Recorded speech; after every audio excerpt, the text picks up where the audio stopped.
ایک بوڑھے عرب شیخ کو اپنا مرغا بہت پسند تھا، مگر وہ مرغا غائب ہو گیا۔ اس نے اپنے نوکر چاکر دوڑائے، خوب تلاش بسیار کی، مگر مرغا نہ ملا۔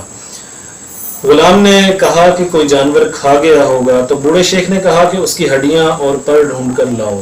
اس عجیب حکم پر حیران پریشان غلام تلاش میں دوبارہ نکل گیا، مگر کچھ حاصل نہ ہوا۔ بوڑھے شیخ نے ایک اونٹ ذبح کیا اور قبیلے کے تمام معززین کو دعوت دی۔ جب لوگ کھانے سے فارغ ہو چکے تو اس نے اپنا دکھ بیان کیا کہ میرا مرغا غائب ہو گیا ہے، اس کے ڈھونڈنے میں مدد کیجیے۔ کچھ لوگ زیر لب مسکرائے، کچھ نے بوڑھے کو خبطی سمجھا، مگر یہ وعدہ کیا کہ ہم آپ کا مرغا تلاش کرنے میں مدد کریں گے۔ باہر نکل کر مرغے کے لیے اونٹ ذبح کرنے پر خوب گپ شپ ہوئی۔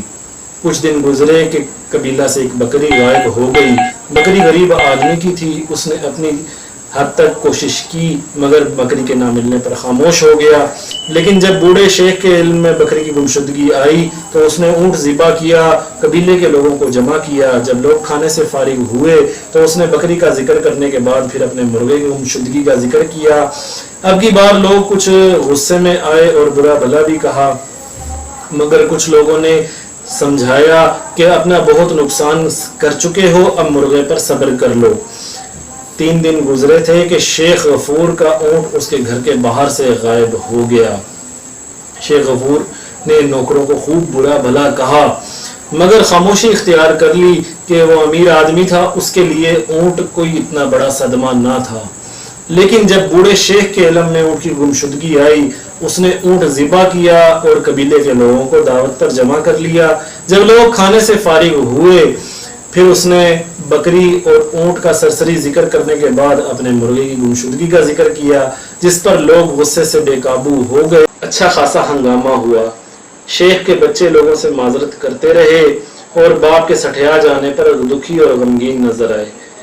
لیکن کچھ دن گزرنے کے بعد گاؤں کی ایک لڑکی کنویں پر پانی بھرنے گئی اور واپس نہ آئی۔ اب تو قبیلے میں کوہرام مچ گیا۔ یہ گاؤں قبیلے کی عزت داؤں پر لگ چکی تھی۔ قبیلے کے جوانوں کو جمع کیا گیا اور تلاش شروع کی گئی، مگر کچھ حاصل نہ ہونے پر ارد گرد کے گاؤں کے لوگ بھی ساتھ شامل ہو گئے اور تحقیق کرنے پر پتہ چلا کہ قریب کے ایک پہاڑ کے غار میں کچھ ڈاکوؤں نے کچھ دن سے پناہ لی ہوئی ہے۔ جب وہاں پہنچے تو لڑکی کو ان کی قید میں پایا۔ لوگوں نے ان پر حملہ کیا، ڈاکوؤں کو مارا گیا اور لڑکی برآمد کر لی گئی۔ وہاں پر انہیں اونٹ، بکری اور مرغے کی باقیات بھی نظر آئیں تو انہیں سمجھ آیا کہ بوڑھا شیخ انہیں کس طوفان کی خبر دے رہا تھا، لیکن وہ دیر سے سمجھے اور بڑا نقصان ہونے کے بعد جاگے۔ دوستوں، ہم بھی ایسی ہی بے خبری میں مبتلا ہیں۔ معاشرے میں موجود علماء کرام اور سمجھدار دیندار بزرگ لوگ ہمیں معاشرے میں دھیرے دھیرے پھیلتی بے حیائی اور بے راروی پر ایسے ہی جگانا چاہتے ہیں، متنبع کرنا چاہتے ہیں، مگر ہم انہیں دقیانوس سمجھ کر اور پرانے خیالوں کا سمجھ کر جاگنے کو تیار نہیں ہیں۔ ہم بھی شاید تب ہی جاگنا چاہتے ہیں جب عزت داؤ پر لگ جائے گی۔